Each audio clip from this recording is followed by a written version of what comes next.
Jadi untuk teman-teman yang masih di bangku perkuliahan, gunakan waktu kalian untuk organisasi, kemudian untuk akademik, itu harus seimbang. Itu. Ya. Oke. Menggunakan waktu dengan seimbang itu adalah kuncinya.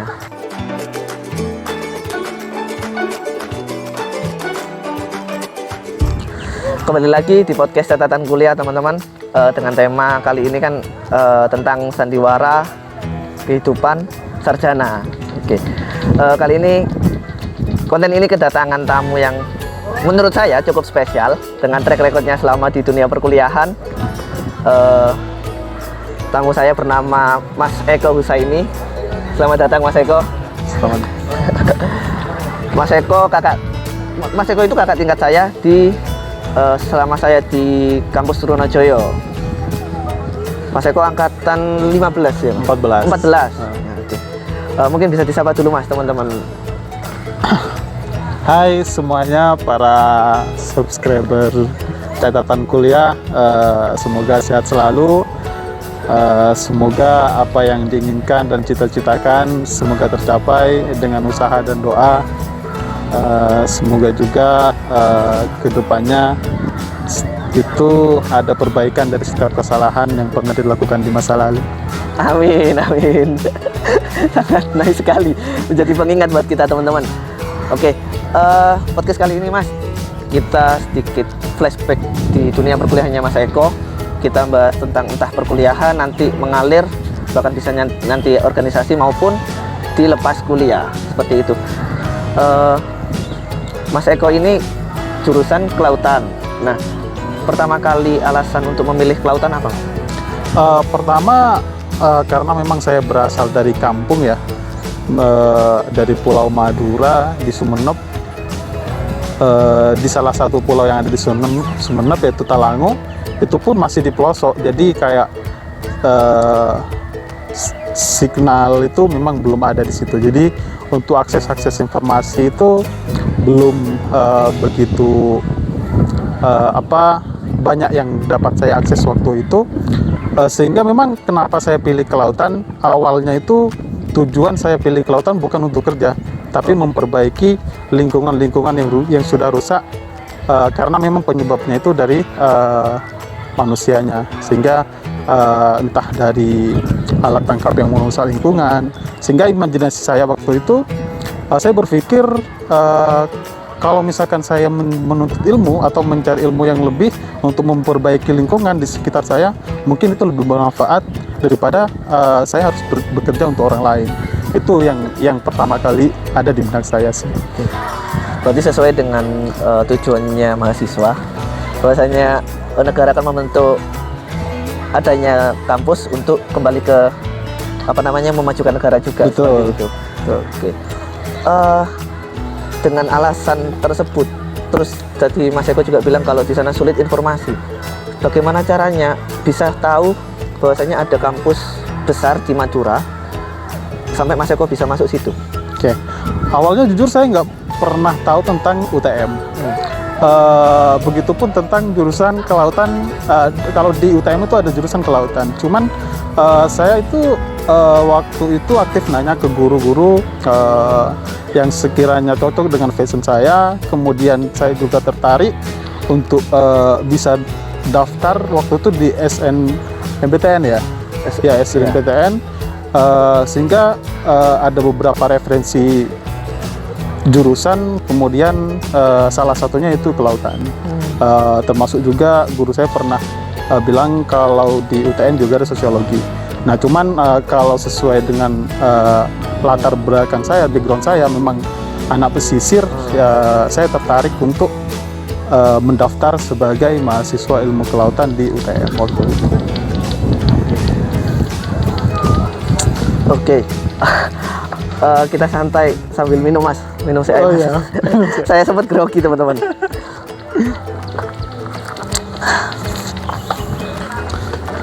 Nah, oke. Selama di dunia kuliah, saya sempat menangi itu apa ya? Menangi itu masih sempat tahu Mas Eko Mas Eko belum lulus ya? Ya, betul. Nah, Mas Eko sempat menjabat sebagai ketua di himpunan itu. Nah, bagaimana sih Mas ketika sampean masuk ke situ dengan tujuannya untuk memperbaiki kembali ke desa? Apakah memang berkuliah itu harus dengan cara mencari teori dan juga praktek, salah satunya dengan cara masuk organisasi? Oke. Jujur sebenarnya waktu SMA pun saya sudah aktif di organisasi sih, baik di Pramuka, Paskibraka, maupun juga di OSIS waktu itu, sehingga ada beberapa hal yang menjadi pertimbangan saya. Kalau misalkan di organisasi itu bukan ada plusnya. Jadi kita sekolah menuntut ilmu nggak hanya mencari hard skill-nya aja. Jadi soft skill itu bisa kita dapatkan dari organisasi itu. Nah, organisasi itu kan mengajarkan kita bagaimana memanajemen waktu, kemudian juga cara mengatasi masalah. Nah, jadi terkadang di dalam suatu organisasi itu kan sering beda pendapat, kemudian ada beberapa hal juga yang perlu kita selesaikan. Nah, dengan kita ikut organisasi, kita bisa belajar dengan masalah yang kita hadapi, posisi kita atau keputusan kita yang akan kita ambil itu harus bagaimana. Nah, sehingga nantinya itu akan kita gunakan baik di dunia kerja maupun di nanti ketika kita sudah berkeluarga, itu pasti akan digunakan. Jadi hard skill yang didapatkan dari di bangku perkuliahan itu terkadang perlu dukungan dari soft skill yang ada di organisasi itu sendiri. Berbicara soal soft skill, Mas, saya sempat mengalami adanya program baru dari pemerintah. Waktu 2018 itu baru pertama kali di Trunojoyo itu ada namanya MBKM. Nah, betul. Mas Eko ini kan tadi berbicara soal soft skill. Pemerintah ini memperluas jangkauan mahasiswa untuk bisa memperbanyak soft skillnya dengan cara melalui MBKM. Nah, menurut saya sehingga mengakibatkan adanya kurangnya minat di organisasi untuk mereka ini lebih banyak memilih untuk MBKM. Nah, perbedaan zaman di periode di tahunnya Mas Eko selama kuliah dan juga tahun saya dan ke bawahnya itu ke bawah ya hitungannya ya. Nah, ke bawah itu apakah masih relevan sih Mas dengan ikut organisasi? Mungkin itu yang banyak ditanyakan oleh teman-teman yang mahasiswa baru maupun teman-teman yang sekarang mengalami MBKM gitu. Oke. Memang jauh berbeda sih antara pada saat saya kuliah, karena memang pada saat itu kan belum ada MBKM ya, belum ada MBKM, sehingga problemnya itu memang rata-rata di manajemen waktunya. Jadi cara mengatur dia harus fokus ke akademik, kemudian waktu mereka hanya digunakan untuk membuat laporan, sehingga kesusahan mereka untuk ikut andil dalam melaksanakan kegiatan atau program kerja di himpunan itu sendiri. Nah, untuk sekarang itu malah bertambah adanya MBKM dengan jarak yang cukup jauh kan ya. Jadi kalau pesan saya sih, dimanapun kita berada, sesuai dengan komitmen kita di awal, kalau misalkan kita daftar dalam suatu organisasi, itu semangatnya itu bukan hanya di awal saja. Tapi semangat itu harus tetap ada sampai jabatan itu berakhir. Bahkan setelah jabatan itu berakhir, Masih ada beban. harus ada tanggung jawab untuk mendidik adik-adiknya. Gitu. Harus ada berarti. Harus ada. Karena memang kita kan istilahnya kalau punya adik tingkat berarti kita sebagai kakak. Nah, kakak itu untuk memberikan arahan, memberikan masukan, kemudian juga menceritakan problem-problem sebelumnya sehingga adik-adiknya paham. Makanya perlu tanggung jawab dari kakak tingkat kepada adik tingkat sebagai wujud perangkulan. Gitu, itu perlu. Jadi saya rasa kalau misalkan dengan ditempatkan di tempat yang jauh dari lokasi kuliah atau tempat perkuliahannya atau kampusnya, itu dengan sekarang dengan sistem yang canggih, ada internet atau ada HP kan, Iya. bisa diakses dari manapun, kita bisa Terus berkomunikasi iya sama terus teman-teman. komunikasi. Jadi bukan suatu halangan sebenarnya sih.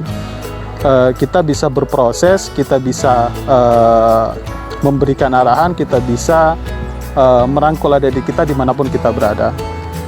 Itu sebenarnya ada plusnya juga ketika kita berada di dalam suatu kampus atau organisasi di kampus itu sendiri, itu kita kan dapat ilmu baru. Ya kan ya. Jadi tentu sistem yang ada di kampus kita di UTM itu akan sangat berbeda dengan sistem yang ada di Udayana. Begitupun dengan sistem yang ada di UGM. Nah, ilmu-ilmu positif ini itu dibawa ke dalam kampus untuk diberikan kepada adik kita. Itu sebenarnya, itu plusnya. Nah, kalau minusnya memang untuk actionnya langsung di lapangan itu memang belum ada. Tapi wujud itu bisa kita tutupi dengan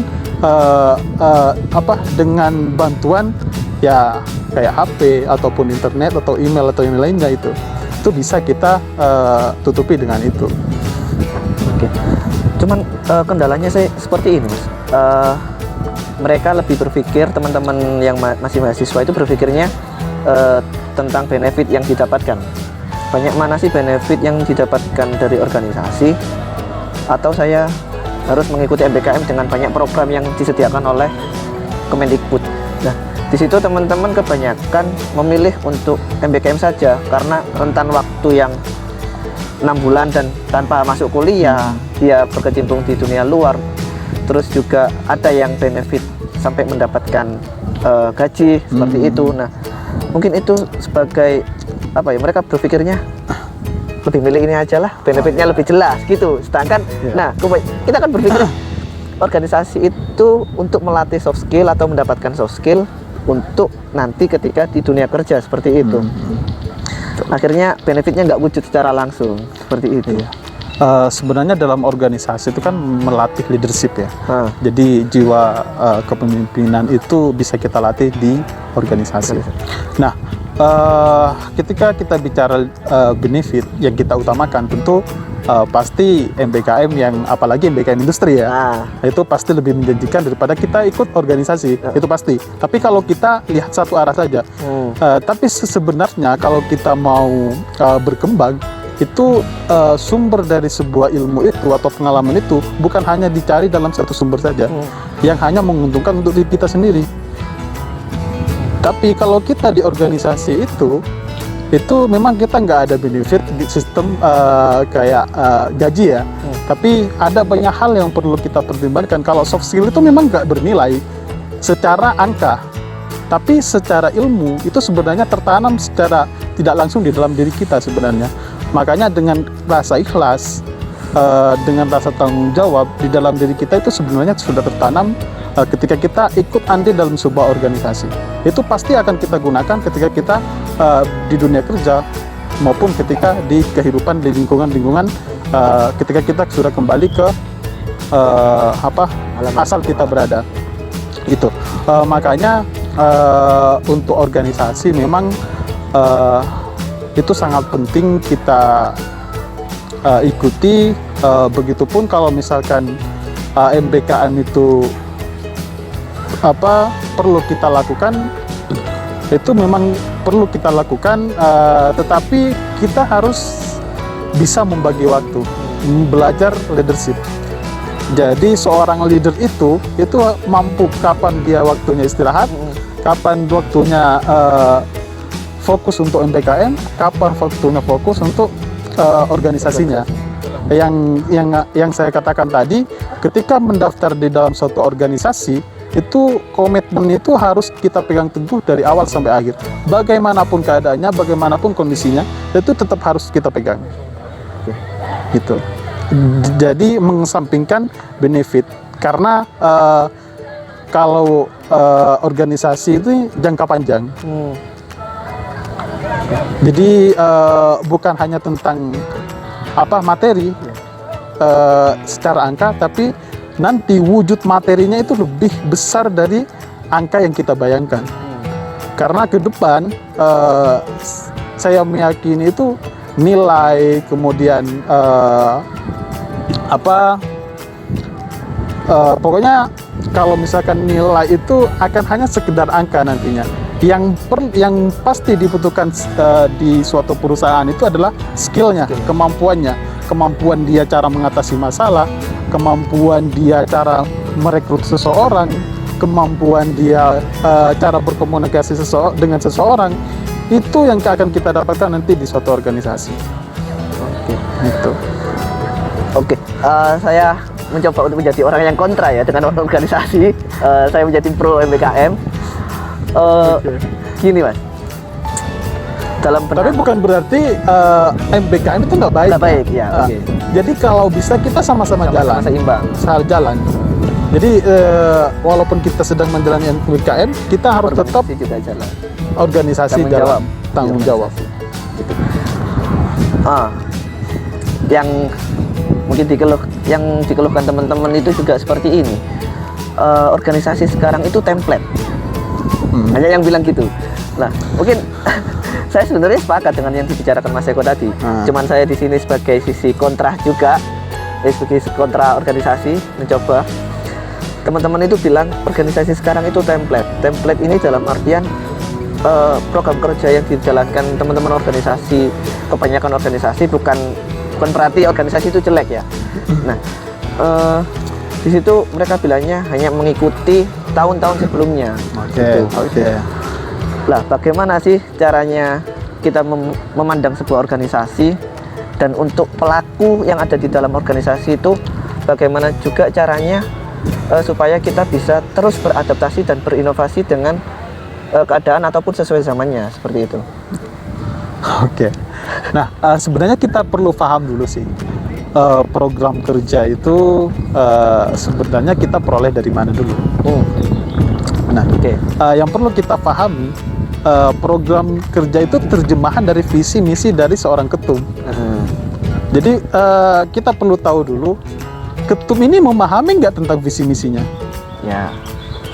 Nah, yang kemudian diterjemahkan dalam bentuk program kerja. Program kerja goals-nya adalah untuk mencapai visi dan misi yang diusung oleh ketum.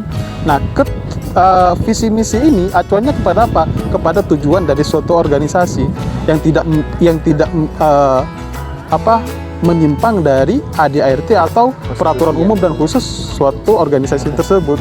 Itu yang perlu kita pahami dulu. Kalau misalkan ketua umumnya nggak paham tentang isi visi misinya, maka amburadul perjalanan organisasinya. Iya, betul.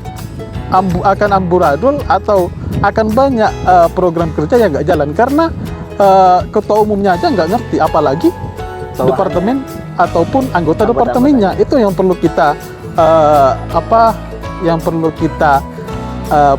upgrade sih tentang skill dari atau jiwa seorang ketua umum menjadi benar-benar memahami tentang apa itu namanya seorang pemimpin.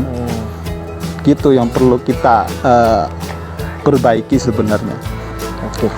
Berarti tetap semua itu kembali ke, kalau saya bisa bilang itu otaknya lah. Kalau otaknya bisa paham ataupun tahu, sebelum, menurut saya kan visi misi itu kan dia juga harus tahu sebelum dia membentuk itu. Betul. Gitu. Sehingga ketika dia setelah membentuk, akhirnya dia tahu terwujudnya tadi yang dibilang Mas Eko, proker itu gitu. Itu salah satu cara biar nggak dibilang organisasi template. Iya. Gitu ya. Jadi ketua umum ini kan berhak. Dia itu berhak, dia butuh departemen apa saja untuk mendukung dan mewujudkan dari visi misi ini. Jadi berhak. Jadi misalkan butuh POSDM, misalkan butuh minat bakat, kemudian teklit bank ataupun divisi-divisi yang lain, itu berhak memutuskan apakah dia butuh atau mengikuti dengan pengurusan sebelumnya. Itu nggak masalah mengikuti, asalkan dia memang benar-benar paham, itu nggak masalah.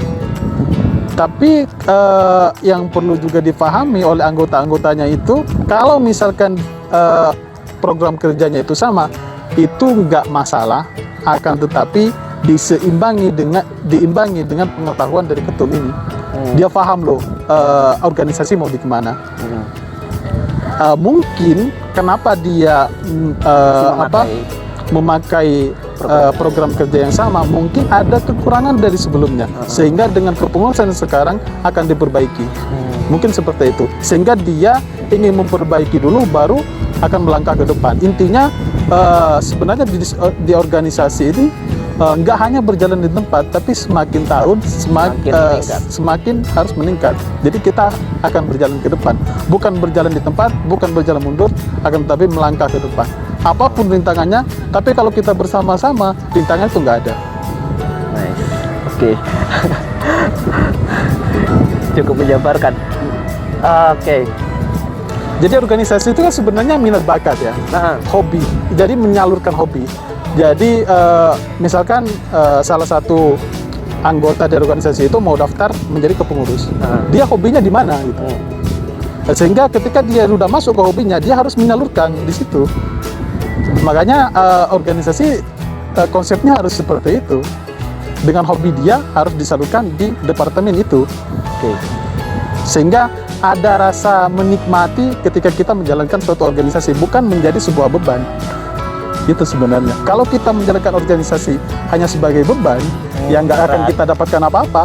Tapi kalau kita menjalankan dengan ikhlas, dengan dengan keyakinan, kalau kita bisa bersama-sama mewujudkan visi misi ketum, kemudian mewujudkan tujuan dari organisasi itu, ya kita akan lebih ringan bekerja sama daripada bekerja sendiri. Oke, saya mengutip soal hobi tadi. Menurut saya ada dua bukan organisasi ya, dua elemen yang sama-sama itu berkaitan dengan hobi. Ada organisasi dan ada komunitas. Komunitas itu menurut saya juga berkaitan dengan hobi. Hobi yang sama, akhirnya dia membentuk sebuah komunitas untuk tujuan tertentu. Nah, di sini menurut Mas Eko, ini melebar ke komunitas ya teman-teman. Tapi nggak apa-apa, buat bekal teman-teman juga. Perbedaan organisasi dan komunitas ini apa? Oke, kita ibaratkan gini. Kita sebenarnya, misalkan kita ada organisasi ini di lingkup ini ya, di lingkup sosial kita di luar. Kita di keluarga itu ada organisasi sebenarnya. Karena saat ada di beberapa orang mempunyai tujuan yang sama. Iya. Kemudian di luar dari keluarga itu misalkan ada perkumpulan gengs atau apa gitu. Tapi yang kita utamakan itu adalah kita kokohkan dulu pondasinya. Kita kokohkan dulu organisasi yang ada di dalam itu sendiri, yaitu keluarga. Misalkan di dalam suatu organisasi kita kokohkan dulu di rumah kita dulu. Gitu. Kemudian kalau misalkan rumah kita sudah kokoh, ada peran penting kita di dalamnya, kita boleh untuk keluar. Keluar itu bisa bisa mengambil ilmu yang ada di luar, kemudian dimasukkan ke dalam yang positif aja, atau mungkin dijelaskan, oh ini loh keluargaku itu, organisasi di keluargaku itu seperti ini. Jadi kita mempunyai ikatan keluarga yang erat, kemudian juga kita itu saling care satu sama lain.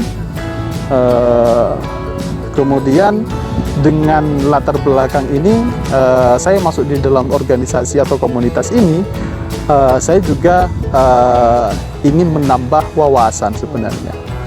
Tapi jangan melupakan rumah kita. Kalau fondasi kita yaitu rumah kita atau organisasi yang utama untuk kita itu runtuh, kita nggak akan berkembang di luar. Atau ada yang walaupun berkembang, pasti ada yang kurang, ada yang ganjal. Karena rumah kita sudah runtuh. Itu sebenarnya. Kalau terkait geraknya sendiri, Mas, apa namanya, lingkup geraknya organisasi dan komunitas itu sama nggak sih, Mas? Maksudnya cara geraknya mereka itu sama? Setiap organisasi kan punya sistem masing-masing. Jadi walaupun sama-sama satu organisasi atau satu komunitas memang intinya kan mereka tetap mempunyai tujuan yang sama, konsepnya kan sama, tapi cara yang mereka terapkan itu pasti berbeda. Karena tujuan sebenarnya itu berbeda. Walaupun tujuan organisasi ini sebenarnya kemana, tujuan komunitas ini sebenarnya kemana, caranya pasti berbeda. Tapi juga harus digarisbawahi bahwasanya nggak semua hal yang di luar bisa dibawa ke dalam. Ya, Nah, makanya itu aku kan ya. bilang tadi positifnya aja ke dalam. Positifnya aja. Oke. Yang negatifnya dibuang, nggak perlu dimasukkan ke dalam. Gitu. Yang termasuk juga yang ada di dalam boleh disampaikan di luar. Yang positifnya aja, yang negatifnya nggak perlu dibawa keluar. Kita kan sharing ilmu sebenarnya. Kita keluar untuk sharing ilmu. Apa yang ada di dalam kita masukkan, apa yang ada di luar, yang di dalam kita keluarkan. Itu sharing ilmu.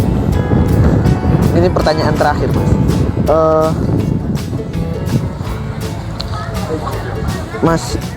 Masih relevan. Apa ya? Untuk Mas Eko sendiri selama menjalani perkuliahan dan juga organisasi, benar gak sih Mas stigma bahwasanya ikut organisasi akan memperlambat kuliah? Oh, enggak.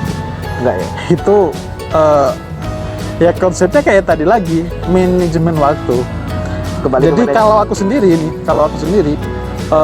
begitu banyak kegiatan waktu itu, program kerja waktu begitu padat, kemudian laporan juga banyak, tugas juga banyak, kemudian belum lagi kita komunikasi dengan keluarga, hubungan dengan teman, itu kan tetap kita jaga sebenarnya. Jadi kita harus punya di 24 jam ini kita harus ngapain aja sih? Mana yang paling kita prioritaskan? Atau mana yang harus kita sama-sama jalan di waktu yang sama? Itu sebenarnya nggak sulit. Mungkin kalau aku dulu mengurangi waktu tidurku sedikit aja, dikurangi. Itu dialihkan untuk hal-hal yang negatif, yang positif. yang negatif. Yang positif. Yang negatif. Iya. Jadi kalau aku dulu lebih banyak mengurangi waktu tidurku untuk bermanfaat untuk orang lain. Karena kalau kita kurangi waktu, kita istirahat aja dikit, kemudian kita alihkan untuk hal-hal yang lebih bermanfaat untuk orang lain, mungkin di diri kita itu kayak ada rasa, oh ternyata apa yang aku lakukan berharga ya untuk orang lain, bermanfaat ya untuk orang lain. Itu sehingga ada kepuasan diri kita gitu. Daripada kita hanya tidur terus, nggak ada yang kita lakukan, walaupun ya daripada kita melakukan hal negatif, mending tidur. Tapi daripada tidur, mending kita melakukan yang positif. Itu sih konsepnya. Oke, closing statement dari Mas Eko. Mungkin bukan Dati tapi teman-teman, saya meminta closing statement untuk Mas Eko buat teman-teman yang masih bimbang tentang organisasi dan juga harus kuliah maupun MBKM. Mungkin bisa memberikan closing statement. Oke. Jadi siklus dalam perkuliahan itu hanya terjadi sekali. Hal yang paling aku sesali adalah aku ada beberapa hal yang perlu aku perbaiki, atau ada beberapa hal yang menjadi bimbang yang aku rasa waktu itu gak aku kerjakan dan gak aku perbaiki. Jadi untuk teman-teman yang masih di bangku perkuliahan, gunakan waktu kalian untuk organisasi, kemudian untuk akademik, itu harus seimbang. Itu. Oke. Menggunakan waktu dengan seimbang itu adalah kuncinya. Oke. Mungkin cukup itu Mas Eko. Terima kasih banyak atas waktunya. Sampai jumpa di lain waktu. Terima kasih banyak dan sampai jumpa teman-teman. Jangan lupa share, subscribe dan like video yang kalian tonton. Terima kasih. See you.